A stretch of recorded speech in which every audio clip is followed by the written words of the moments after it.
Hello everyone, welcome back to another episode of Gaming Basics.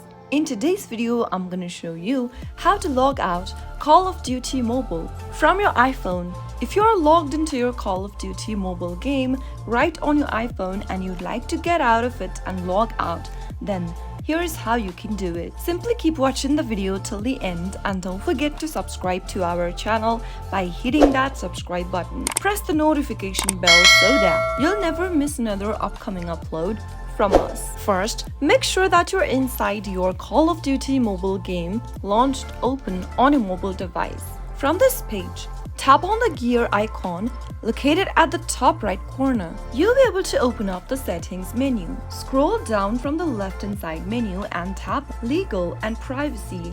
At the bottom right, you should be able to see your username and a logout button right next to it.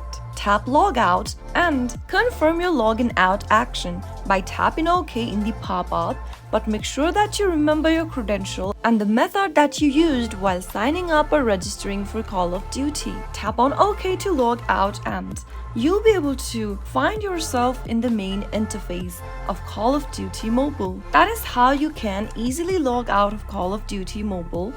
You can now go ahead and select any one login method to get access back to your account. That is how it can be easily done. If the video was helpful to you, go ahead and give us a thumbs up. I'll soon be back with more videos like this. Thanks for watching.